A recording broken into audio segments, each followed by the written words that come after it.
Hey everyone, it's me, Dr. Whimsy, your favorite naturopathic doctor, answering all your questions about naturopathic medicine, hopefully in 10 minutes or less. And today is a fairly quick video about a subject I wanted to cover, which is the danger of being treated for SIBO with antibiotics. Now, I want to go into a little bit of an explanation so people understand what I'm talking about. SIBO is the term we use for small intestinal bowel overgrowth. That's when a person has large amounts of bacteria in the small intestine. And we now know that irritable bowel syndrome is closely related to too much bacteria in the small intestine. We test people to find out if they have SIBO by doing what's called a lactulose breath test. We have them take in some sugar, we wait until the bacteria consumes the sugar, and then we have them breathe in a tube. And there are two types of bacteria we're looking for.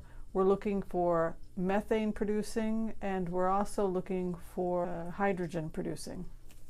So a lot of people are coming back positive for SIBO. Now, to clarify, there's been some discussion about the fact that some people who are coming back positive for SIBO may not actually have SIBO, and that's because there's a high percentage of people that are getting diagnosed with SIBO where it's a false positive. So let me explain what that is. We are seeing SIBO-like symptoms in people who are consuming more food than their pancreas can handle. That is the problem with these diagnoses of SIBO. So say you eat too quickly, say you eat when you're stressed out, say you eat when you have dry mouth because you're on some kind of a medication that's causing dry mouth, then you have trouble digesting that food. Those can be an ingredient for not being able to properly digest your food. Then the bacteria moves in. You wind up with bacteria in the small intestine. The way that it's being treated now, if you come back positive for SIBO, is that the person is being given antibiotics. And here is the problem with giving antibiotics. Some of those antibiotics may clear bacteria in the small intestine, but it doesn't take away the problem. That is the problem with treating SIBO with antibiotics. You give antibiotics, the antibiotics kill the SIBO in the small intestine, but it doesn't take care of the problem because we haven't found out the underlying cause of why you got the small intestinal bowel overgrowth in the first place. The number one cause of small intestinal bowel overgrowth that I'm seeing in Americans, why they're testing positive, and remember, there's a lot of false positive, but why we're seeing a lot of bacteria in the small intestine is that Americans are consuming more calories than they can digest. I want to be very clear with people watching this.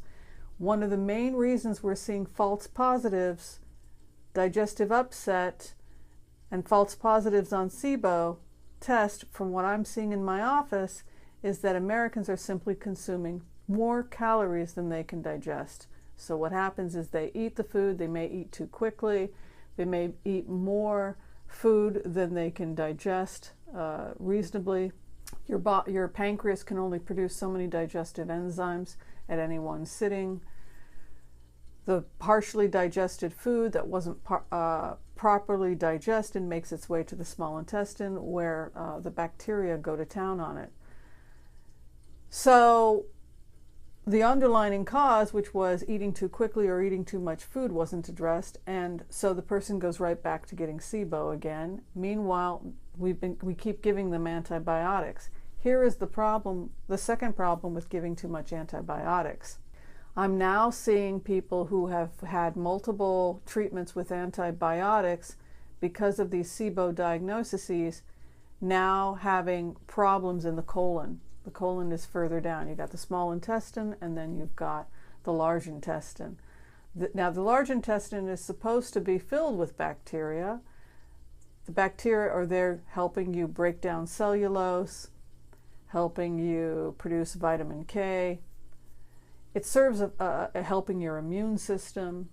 We're supposed to see large amounts of bacteria in the large intestine. Unfortunately, when we treat patients for SIBO, and patients are on multiple rounds of antibiotics for whatever reason, it may clear the SIBO, but it doesn't kill all of the bacteria in the colon. Those bacteria in the large intestine that were not killed off by the antibiotics are now potentially what we call antibiotic resistant or superbugs. I have a patient right now I'm treating, and I wanted to use this as a case study where they had kept giving him various different types of antibiotics. Oh, well, let's try this antibiotic, let's try that antibiotic, rifaximin or whatever. He was still having problems. In fact, he was having worse problems. He was having alternating diarrhea, constipation, etc. So I decided to order a fecal tissue sample, and we now have a type of E. coli in his colon, which you could describe as, it's an enteric E. coli, a bacterial infection. We normally should have certain types of E. coli in the colon, but this particular patient now has a type of aggressive E. coli that is resistant to antibiotics. This is also what we see in hospitals with senior citizens. We'll give tons of antibiotics. It will kill off some of the bacteria in the colon, but some that are not killed off will be those strains that go on to become superbugs. The ones that survive are resistant to the antibiotics, so you hit them with another type of antibiotic, and the ones that survive that are now resistant to both. You know, you wind up with superbugs that way. You wind up with bacteria that are not responding to anything.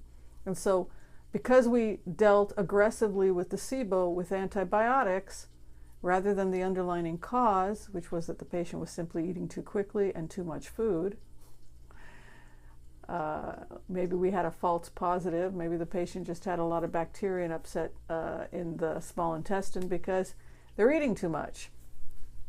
And we treated it the wrong way. We gave way too many antibiotics. So now, because we didn't deal with the underlying cause, we now have another problem. We now have a type of E. coli in the colon that's now wreaking havoc on the colon, on the large intestine. Before it was just a false positive on a SIBO. Maybe we could have alleviated the symptoms by recommending that the patient go on calorie restriction or eat smaller meals, chew your food better, take a digestive enzyme. But instead we created a new problem. So now the patient has to learn that they have to eat less. You're eating too much. Patient was also gaining a lot of weight, was starting to show signs of rising glucose, fasting glucose. And the thyroid was starting to be out of whack due to other problems that the patient was having, adrenal exhaustion, etc. Cortisol levels were all over the place. So I just wanted to share this case with people, this SIBO case, about what can go wrong when we decide to treat SIBO with antibiotics or assume a patient has SIBO because they tested positive once for a lactulose test. Testing once positive for a lactulose test is not, for me, indicative that a patient has SIBO. First, let's see how you do with calorie restriction. Let's see how you do if we can cut down how much food you're eating. Let's give you a good digestive enzyme. Let's maybe experiment with intermittent fasting where you're not consuming calories at night. Let's let the body naturally engage in some peristalsis at night to clear any bacteria in the small intestine. There are things we can do naturally, simply with calorie restriction, teaching people how to chew and slow down, teaching people to take, maybe taking a few supplements like digestive enzymes, maybe fasting at night. There are little things we can do that can go a long way if you do have IBS and if you are starting to have some of those symptoms. Understand that as we get older, all of our organs are getting older as well, and that includes our pancreas. And so what we could digest when we were younger, the metabolism that we had when we were younger, is not the same metabolism that we have when we're over 40. If you're starting to have those symptoms below the age of 40, then it could be something else.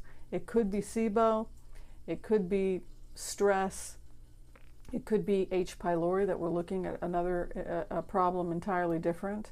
You would want to rule out something like H. pylori, which is a bacterial infection that's associated with stomach ulcers. We never want to assume anything until we've done the testing and we've really done a thorough intake to find out really what's going on with the patient. Okay, so I want to thank you for watching this video of Dr. Whimsy. Be sure and share, like, subscribe, and tell me what you're doing to take care of yourself. Thanks for watching. Bye-bye.